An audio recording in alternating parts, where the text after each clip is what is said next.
Bom dia, gente. Vamos para a nossa leitura de hoje, Lucas, capítulo 7. Um centurião demonstra fé. Tendo terminado de dizer tudo isso ao povo, Jesus entrou em Cafarnaum. Ali estava o servo de um centurião, doente e quase à morte, a quem seu senhor estimava muito. Ele ouviu falar de Jesus e enviou-lhe alguns líderes religiosos dos judeus, pedindo-lhe que fosse curar o seu servo. Chegando-se a Jesus, suplicaram-lhe com insistência: Este homem merece que lhes faça isso, porque ama a nossa nação e construiu a nossa sinagoga. Jesus foi com eles. Já estava perto da casa quando o centurião mandou amigos disseram a Jesus: Senhor, não te incomodes, pois não mereço receber-te debaixo do meu teto. Por isso nem me considerei digno de ir ao teu encontro, mas dize uma palavra e o meu servo será curado. Pois eu também sou homem sujeito à autoridade, e com soldados sob o meu comando, digo a um vá, e ele vai, e ao outro venha, e ele vem. Digo ao meu servo faça isso, e ele faz. Ao ouvir isso, Jesus admirou-se dele e voltou-se para a multidão que o seguia, disse: Eu lhes digo que nem em Israel encontrei tamanha fé. Então os homens que haviam sido enviados voltaram para casa e encontraram o servo restabelecido. Jesus ressuscita o filho de uma viúva. Logo depois, Jesus foi a uma cidade chamada Naim, e com ele iam os seus discípulos e uma grande multidão. Ao se aproximar da porta da cidade, estava saindo o enterro de filho único de uma viúva, e uma grande multidão da cidade estava com ela. Ao vê-la, o Senhor se compadeceu dela e disse: Não chore. Depois aproximou-se e tocou no caixão, e os que o carregavam pararam. Jesus disse: Jovem, eu lhes digo, levante-se. O jovem sentou-se e começou a conversar, e Jesus o entregou à sua mãe. Todos ficaram cheios de temor e louvavam a Deus. Um grande profeta se levantou entre nós, diziam eles. Deus interveio em favor do seu povo. Essa notícia sobre Jesus espalharam-se por toda a Judeia e região circunvizinhas. Jesus e o João Batista. Os discípulos de João contaram-lhe todas essas coisas. Chamando 2 deles, enviou-os ao Senhor para perguntarem: És tu aquele que haveria de vir, ou devemos esperar algum outro? Dirigindo-se a Jesus, aqueles homens disseram: João Batista nos enviou para te perguntarmos: És tu aquele que haveria de vir, ou devemos esperar algum outro? Naquele momento, Jesus curou muitos que tinham males, doenças graves, espírito maligno, e concedeu visão a muitos que eram cegos. Então ele respondeu aos mensageiros: Voltem e anunciem a João o que vocês viram e ouviram. Os cegos vêm, os aleijados andam, os leprosos são purificados, os surdos ouvem, os mortos são ressuscitados e as boas novas são pregadas aos pobres. E feliz é aquele que não se escandaliza por minha causa. Depois que os mensageiros de João foram embora, Jesus começou a falar à multidão a respeito de João. O que vocês foram ver no deserto? Um caniço agitado pelo vento? Ou o que foram ver? Um homem vestido de roupas finas? Ora, os que vestem roupas esplêndidas e se entregam ao luxo estão nos palácios. Afinal, o que foram ver? Um profeta? Sim, eu lhes digo, e mais do que profeta, este é aquele a respeito de quem está escrito: enviarei o meu mensageiro à tua frente, ele preparará o teu caminho diante de ti.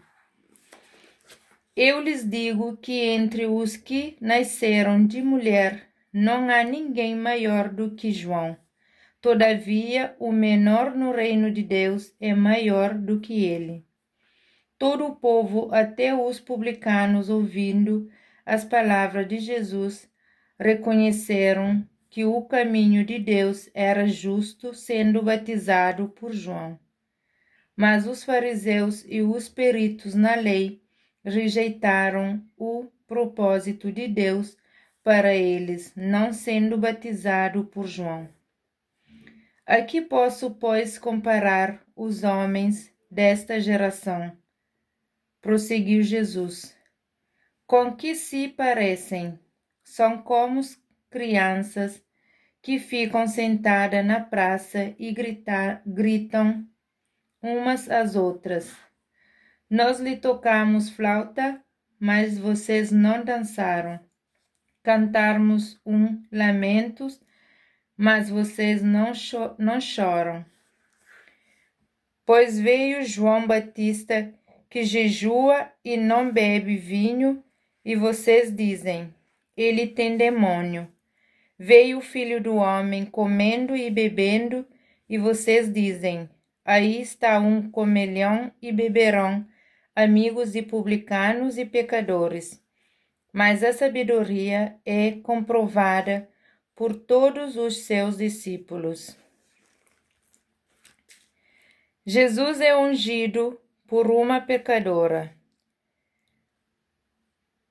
Convidado por um dos fariseus para jantar, Jesus foi à casa dele e reclinou-se à mesa. Ao saber que Jesus estava comendo na casa do fariseu, certa mulher daquela cidade, uma pecadora, trouxe um frasco de alabastro com perfume e se colocou atrás de Jesus, a seus pés, chorando, começou a molhar-lhe os pés com suas lágrimas e depois os enxugou com seus cabelos, beijou-os e os ungiu com o perfume. Ao ver isso, o fariseu que o havia convidado disse a si mesmo: se este homem fosse profeta, saberia quem nele está tocando e que tipo de mulher ela é, uma pecadora. Então lhe disse Jesus: Simão, tenho algo a lhe dizer. Disse, mestre, disse ele. 2 homens devia a certo credor. Um lhe devia 500 denários e o outro 50. Nenhum dos dois tinha com que pagar, por isso perdoou a dívida a ambos. Qual deles o amará mais? Simão respondeu: suponho que aquele a quem foi perdoado a dívida maior. Você julgou bem, disse Jesus. Em seguida, virou-se para a mulher e disse a Simão: Vê esta mulher? Entrei em sua casa, mas você não me deu água para lavar os pés. Ela, porém, molhou os meus pés com suas lágrimas e os enxugou com seus cabelos. Você não me saudou com um beijo, mas esta mulher, desde que entrei aqui, não parou de beijar os meus pés. Você não ungiu a minha cabeça com óleo, mas ela derramou perfume nos meus pés. Portanto, eu lhes digo, os muitos pecados dela lhe foram perdoados, pois ela amou muito, mas aquele a quem pouco foi perdoado, pouco ama. Então Jesus disse a ela, seu pecado estão perdoados.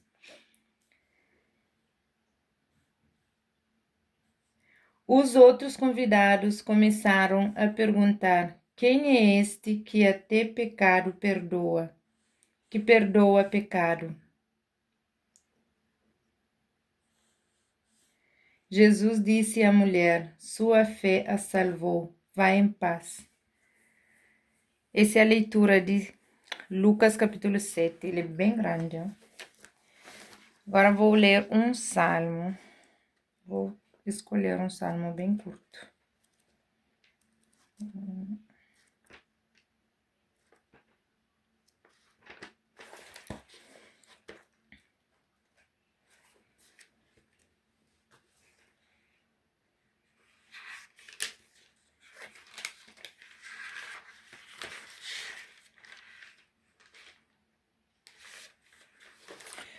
Salmo 23. O Senhor é o meu pastor, de nada terei falta. Em verdes pastagens me faz repousar e me conduz às águas tranquilas. Restaura-me o vigor, guia-me na vereda da justiça, por amor do seu nome. Mesmo quando eu andar por um vale de trevas e morte, não temerei perigo algum, pois tu estás comigo, a tua vara e o teu cajado me protegem. Preparas um banquete para mim à vista dos meus inimigos. Tu me honras ungindo a minha cabeça com óleo e fazendo transbordar o meu cálice. Sei que a bondade e a fidelidade me acompanham todos os dias da minha vida e voltarei à casa do Senhor enquanto eu viver. Palavra da salvação. Glória a vós, Senhor.